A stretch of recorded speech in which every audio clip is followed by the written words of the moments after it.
Good morning दोस्तों। कैसे हैं आप सभी लोग। मैं उम्मीद करती हूँ आप सभी लोग अच्छे होंगे, स्वस्थ होंगे और अपनी पढ़ाई भी अच्छे से मन लगाकर शिद्दत और ईमानदारी के साथ कर रहे हो। मैं निकिता चौधरी स्वागत करती हूँ आप सभी का हमारे एग्जाम जर्नी परिवार में।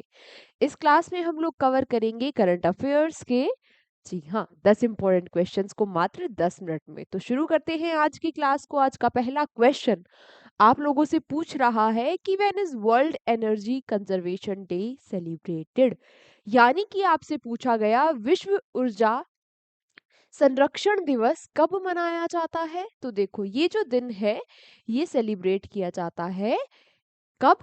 14 दिसंबर को। ऊर्जा के संरक्षण के बारे में जागरूकता को फैलाने के लिए ये दिन मनाया जाता है 14 दिसंबर को।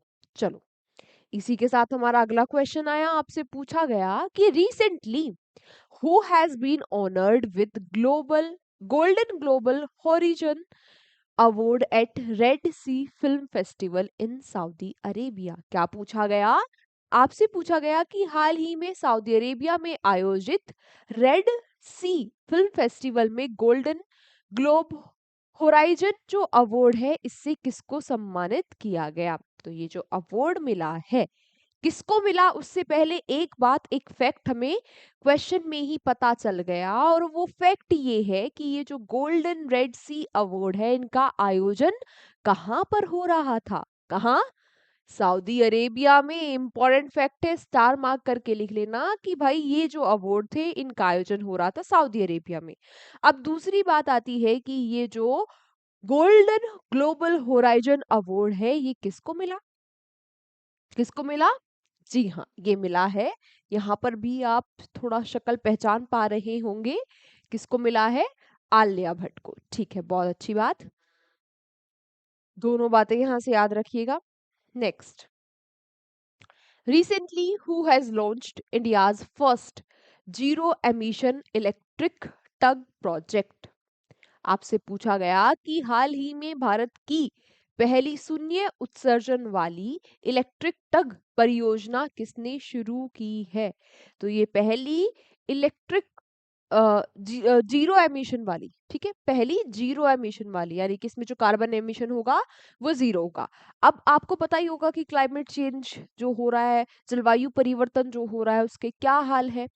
इसमें अगर हम कुछ पहला जीरो कार्बन एमिशन वाला काम कर रहे हैं तो आप खुद ही समझ सकते हैं कि ये बात कितनी इंपॉर्टेंट होगी हमारे एग्जाम के ही हिसाब से, और जो एग्जामिनर बैठा होगा उसे कितनी अच्छी लगेगी ये बात, है ना, एग्जाम में पूछने के लिए।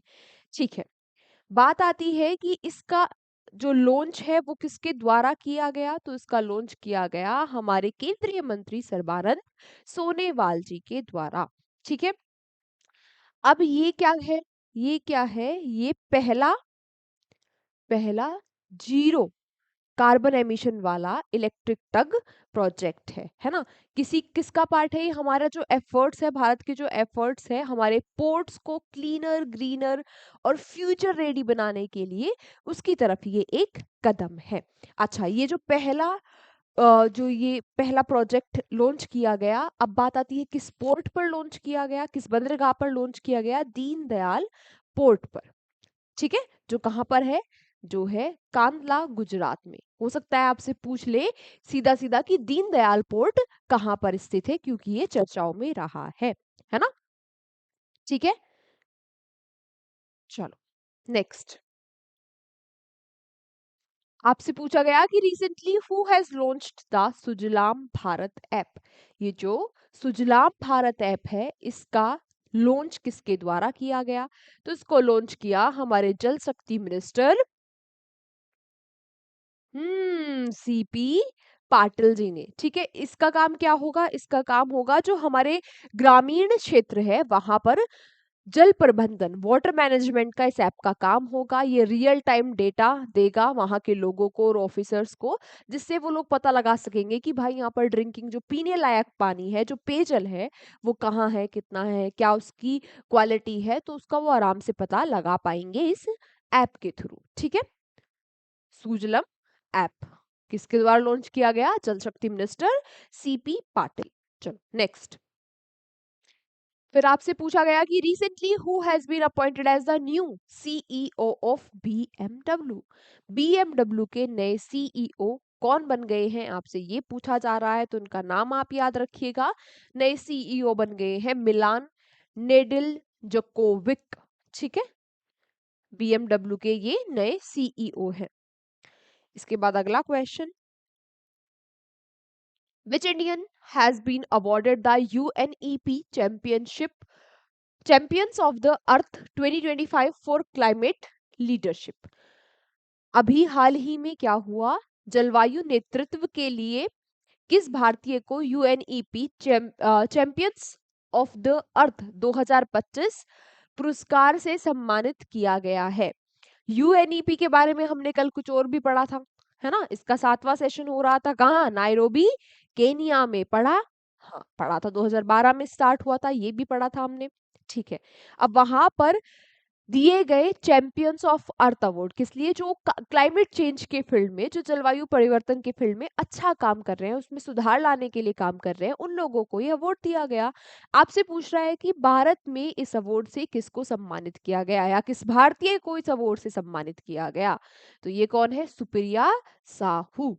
सुप्रिया साहू कौन है, सुप्रिया साहू ये एडिशनल चीफ सेक्रेटरी है तमिलनाडु सरकार की। अच्छा, ये जो अवार्ड है चैंपियंस ऑफ द अर्थ, ये भी याद रखना, ये यूएन का हाईएस्ट इन्वायरमेंटल रिकॉग्निशन है, यानी कि ये संयुक्त राष्ट्र का सर्वोच्च पर्यावरण सम्मान है। इसके अलावा यूएनईपी के बारे में मैंने अभी आपको बताया कि इसकी असेंबली का जो 7वां सेशन हो रहा था वो कहाँ था, नायरोबी केनिया में। ये हमने कल की क्लास में भी पढ़ा था। ठीक है, याद रखिएगा। नेक्स्ट, फिर आपसे पूछा गया कि where was the third session of international organisation for marine aid to navigation held. अंतर्राष्ट्रीय समुद्री नौवहन सहायता संगठन का तीसरा सत्र कहाँ आयोजित किया गया था। तो ये जो IALA है, इसका थर्ड सेशन का आयोजन हुआ भारत में, और भारत में भी कहा, मुंबई में। अच्छा, इसका मोटो क्या है, इसका मोटो है सफल यात्रा टिकाऊ ग्रह। ठीक है, नेक्स्ट सेकंड लास्ट क्वेश्चन आज का, ये पूछ रहा है कि in which state will the carbon credit scheme for farmers be launched by the government for the first time. फिर से फर्स्ट टाइम आ गया, और मैं आपको बताती हूँ, जो भी पहली बार हो रहा है वो कोई भी काम हो, है ना, वो इम्पोर्टेंट ही होता है। और मैंने आज ही आपको बताया कि ये जो कार्बन वार्बन के फील्ड में कुछ काम हो रहे हैं, ये तो और भी ज्यादा इम्पोर्टेंट है ना, क्योंकि आजकल काफी ध्यान दिया जा रहा है क्लाइमेट चेंज के ऊपर। तो आपसे पूछ रहा है कि पहली बार सरकार द्वारा किसानों के लिए कार्बन क्रेडिट योजना किस राज्य में लॉन्च की जाएगी। तो ये जो स्कीम है, इसको लॉन्च किया जाएगा उत्तर प्रदेश में। ठीक है, आईआईटी रुड़की के कोलैबोरेशन के साथ उत्तर प्रदेश इस स्कीम को लॉन्च करेगा। इसमें होगा क्या, किसानों को कहा जाएगा कि वो बहुत ज्यादा से ज्यादा पेड़ लगाएं, है ना, जिससे क्या होगा, वो पेड़ कार्बन डाइऑक्साइड को एब्जॉर्ब करेंगे, जो फोटोसिंथेसिस में हेल्प करेगा, है ना, और जो वहाँ की एयर क्वालिटी को इम्प्रूव करेगा, वहाँ के पर्यावरण को इम्प्रूव करेगा, पर्यावरण को बेहतर करेगा। इससे एक और फायदा होगा, इससे जो किसानों की आय है, पेड़ लगाने से किसानों की आय भी बढ़ेगी, है ना। पर्यावरण को तो फायदा मिलेगा ही, किसानों को भी इसका फायदा मिलेगा। और ऐसी इस तरीके की पहली योजना लाने वाला जो राज्य बन गया है, जो राज्य सरकार बन गई है, वो कौन है, उत्तर प्रदेश। ये बात भी याद रखना। Next, who will host the Commonwealth kho kho championship for the first time recently. हाल ही में पहली बार कॉमनवेल्थ खो खो चैंपियनशिप की मेजबानी कौन करेगा। तो ये मेजबानी करने वाला है हमारा प्यारा भारत, है ना। हमारा ट्रेडिशनल गेम है, बहुत ही पुराना पारंपरिक खेल है खो खो भारत का। और पहली बार जो कॉमनवेल्थ के खो खो गेम होंगे, उनकी मेजबानी भी भारत करेगा। यहाँ पर 24 प्लस कंट्रीज पार्टिसिपेट करने वाली है। Next, Which bank has recently recognized as the best bank in India by the bankers? Bankers के द्वारा भारत में किस बैंक को सर्वश्रेष्ठ बैंक का दर्जा दिया गया है।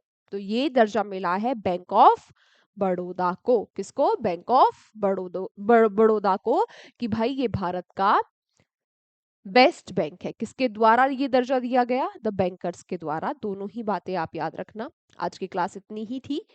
ठीक है, आज के हमने 10 क्वेश्चन कवर कर लिए। इनकी पीडीएफ आपको मिल जाएगी हमारे एग्जाम जर्नी के टेलीग्राम चैनल पर। वहां से जाकर आप पीडीएफ ले लेना। आज की क्लास के नोट्स याद से आज के आज ही बना लेना और आज के आज ही रिवीजन भी कर लेना। अब आप लोगों से मुलाकात होगी अगली क्लास में। तब तक आप लोग यूं ही हंसते रहिए, मुस्कुराते रहिए और देखते रहिए एग्जाम जर्नी। मिलते हैं आपसे अगली क्लास में। Take care, bye bye.